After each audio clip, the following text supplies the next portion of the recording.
अगर तुम्हें लगता है कि तुम्हारे पास किसी चीज की कमी है और उसी वजह से तुम कामयाब नहीं हो पा रहे हो, तो दोस्त सीट बेल्ट बांध लो, क्योंकि ये 5 कहानियां सुनने के बाद तुम अपने सारे बहानों को साइड में करके तुम्हारे सपनों को हकीकत में लाने की कोशिश शुरू कर दोगे। और ये वादा रहा। और 5 कहानियां खत्म होने के बाद मुझे कमेंट में जरूर बताना कि तुम्हारे लाइफ में जो प्रॉब्लम्स है, क्या वाकई में वो प्रॉब्लम्स है या फिर बहाने हैं जो तुम्हें कामयाबी तक पहुंचने नहीं दे रहे। कहानी नंबर 1, स्टीफन हॉकिंग्स। 21 साल की उम्र में जब आप और हम कॉलेज की दुनिया एंजॉय करते हैं, उस उम्र में इस बंदे को मोटो न्यूरॉन डिसीज नामक एक बीमारी का सामना करना पड़ा। इसमें इंसान के बॉडी पार्ट्स एक के बाद एक काम करना बंद कर देते हैं। डॉक्टर ने इन्हें यहां तक बताया कि ये ज्यादा से ज्यादा 2 साल तक जिंदा रह पाएंगे। और धीरे धीरे इनके एक के बाद एक बॉडी पार्ट्स काम करना बंद हो गए और इन्हें व्हीलचेयर का सहारा लेना पड़ा। इस सब में इस बंदे ने बाकी तो सब खो दिया, पर इसने अपनी हिम्मत कभी नहीं खोई और मुसीबतों की सीढ़ी चढ़ते चढ़ते ये बंदा दुनिया का one of the most popular scientist बन गया, जिन्होंने ब्लैक होल और बिग बैंग थ्योरी में अपना कंट्रीब्यूशन दिया। और साथ ही साथ ब्रीफ हिस्ट्री ऑफ टाइम नामक एक किताब भी लिखी, जिसने साइंस की दुनिया में तहलका मचा दिया। यह बंदा ना चल सकता था, ना बोल सकता था और ना ही कुछ कर सकता था, फिर भी सिर्फ अपने दिमाग के जोर पर, जो खुद हिल नहीं सकता, उसने पूरी दुनिया को हिला कर रख दिया। इनके पास तो जेन्युइन रीजन था कुछ भी ना करने का, पर जैसे कि मैंने लास्ट वीडियो में बताया, विनर्स कभी बहाने नहीं बनाते और बहाने बनाने वाले कभी विनर्स नहीं बन पाते। अगर हमें सर्दी जुकाम भी हो जाए तो हम 4-5 दिन तक कोई काम नहीं करते, और इस बंदे ने अपने जिंदगी के 55 साल एक व्हील चेयर पर निकाल दिए, और जो कोई नॉर्मल बंदा भी शायद अचीव नहीं कर पाता, वो अचीव करके दिखा दिया। यही है वो पागलपन जो हर कामयाब बंदे में आपको देखने को मिलेगा। और मैं चाहता हूं कि आपके अंदर भी कुछ ऐसा पागलपन आए आपके सपनों के लिए, क्योंकि अगर इतनी मुसीबतों के बावजूद ये बंदा कर सकता है, तो इतनी फैसिलिटी के साथ हम क्यों नहीं। बस जरूरत है आलस को बाहर फेंकने की और इनके जैसा पागलपन अपने अंदर लाने की। कहानी नंबर 2, निक होजस। दोस्तों, मान लो कि अगर 1 घंटे के लिए कोई आपके हाथ पैर बांध दे, तो उस 1 घंटे में खाली बैठने के अलावा आप और कुछ कर पाएंगे? I don't think so. पर दोस्तों, ऑस्ट्रेलिया में एक ऐसा बंदा है जिसके पास ना हाथ है ना पैर है। टेट्रामेलिया सिंड्रोम नामक एक बीमारी की वजह से जन्म से ये ऐसे है। ये सुनने में आसान लगता है दोस्त, पर जरा इस बंदे की जगह पर जाकर महसूस करो इस चीज को। और ऐसी हालात में इसने अपनी पढ़ाई और स्ट्रगल किया और आज भी कर रहा है। और ऐसी सिचुएशन में जहां किसी को भी मोटिवेशन की जरूरत पड़ेगी, वहां ये बंदा दुनिया को मोटिवेट कर रहा है।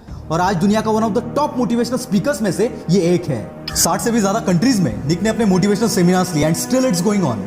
पैर का नाखून निकल जाए तो 2 दिन तक हम घर से बाहर नहीं निकलते, और ऐसी हालात में ये बंदा करोड़ों लोगों को मोटिवेट कर रहा है। क्या अब भी तुम्हारे पास कोई रीजन है?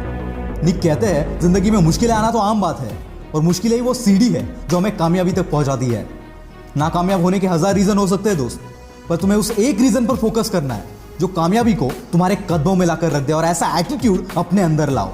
निक हमेशा कहते हैं, एटीट्यूड इज एवरीथिंग। कहानी नंबर 3, मुनीबा मजारी। 18 साल की उम्र में इनकी शादी हो गई। 2 साल बाद एक एक्सीडेंट में इनकी रीढ़ की हड्डी टूट गई, जिससे चलना फिरना पूरा बंद हो गया। साथ ही एक्सीडेंट में इन्होंने अपनी मां बनने की काबिलियत को भी खो दिया, और ऐसी हालात में इन्हें 2 साल एक बेड पर गुजारने पड़े। इसी बीच इनके पति ने इन्हें तलाक दे दिया। एक ऐसा टाइम था जब ये अपनी जिंदगी में सब कुछ हार चुकी थी, और फिर एक दिन इन्होंने डिसीजन लिया इस हालात से बाहर निकलने का और अपने सपनों को पूरा करने का, और झोंक दिया खुद को इस आग में। और आज ये बंदी world famous painter, wheelchair model, motivational speaker और पॉपुलर टीवी एंकर है। और इसी की बदौलत जो कभी खुद को नहीं संभाल सकती थी, वो आज कईयों के लिए रोल मॉडल है।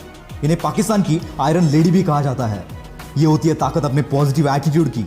अगर तुम्हारी सोच, तुम्हारा एटीट्यूड पॉजिटिव है, तो मुश्किल से मुश्किल हालात में भी तुम रास्ता खोज ही लोगे। कहानी नंबर 4, श्रीकांत बोला। दोस्तों, अगर रात में लाइट चली जाए तो कमरे से बाहर निकलना भी हमें मुश्किल हो जाता है। वैसे में जो बंदा बचपन से अंधा है, उससे हम क्या एक्सपेक्ट कर सकते हैं? वेट, आपका इमेजिनेशन कहीं और जाए, इससे पहले इस बंदे की कहानी एक बार सुन लेना। ये कहानी एक ऐसे बंदे की है जिसके लाइफ में अंधेरा जन्म से था, लेकिन बचपन से इसमें पढ़ने का इतना बड़ा जुनून था कि अंधेपन के बावजूद ये बंदा रोज 5 किलोमीटर चलकर स्कूल जाता था। 10वीं के बाद इनके अंधेपन की वजह से इन्हें साइंस में एडमिशन नहीं मिला, तो इस बंदे ने कॉलेज पर ही केस कर दिया, और फिर 6 महीने बाद इनको एडमिशन मिल गया। और खाली एडमिशन नहीं लिया, इस बंदे ने 12th के बोर्ड एग्जाम में 98% से अपने कॉलेज में टॉप कर दिया, और इसके बाद कैम्ब्रिज के MIT यूनिवर्सिटी से ग्रेजुएशन कंप्लीट की। ऐसी स्ट्रगल करते करते 2012 में इन्होंने रतन टाटा की मदद से बोलेंट इंडस्ट्रीज के नाम से एक कंपनी शुरू की, और हजारों हैंडीकैप्ड लोगों को काम भी दिया।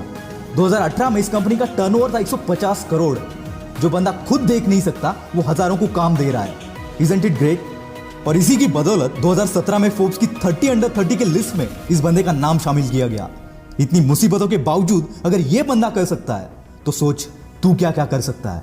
कहानी नंबर 5, स्पर्श शाह। दोस्तों एक 14 साल के बच्चे से आप क्या एक्सपेक्ट करोगे, जिसको बचपन से एक बीमारी है जिसे ब्रिटल बोन डिसऑर्डर कहते हैं। इस बीमारी से पीड़ित बंदे को अगर आप जोर से शेक भी करोगे तो उसके बोन्स फ्रैक्चर हो जाते हैं। इसी बीमारी के साथ जन्म हुआ स्पर्श शाह का। जन्म के वक्त इसके बॉडी में 130 फ्रैक्चर थे। बिना किसी के मदद के ये चल फिर भी नहीं सकता था। और ऐसी हालात में इस बंदे ने सपना देखा एक म्यूजिशियन बनने का और 8 साल की उम्र से प्रैक्टिस करना शुरू कर दिया और खुद को इतना बेहतर बनाया कि वर्ल्ड के बेस्ट रैपर एमिनेम के गाने को एमिनेम से भी फास्ट गा दिया। और आज ये बंदा केवल 14 साल की उम्र में one of the most popular singer और मोटिवेशनल स्पीकर बनकर उभर रहा है। दोस्तों अगर इतनी मुश्किलों के बावजूद अगर ये लोग कर सकते हैं तो साला दुनिया में ऐसी कोई चीज नहीं जो तू नहीं कर सकता।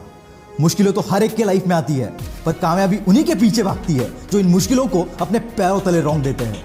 अगर आप सोचते हो कि किसी मुश्किल या किसी प्रॉब्लम की वजह से तुम कामयाब नहीं हो पा रहे हो तो यकीन मानना दोस्त,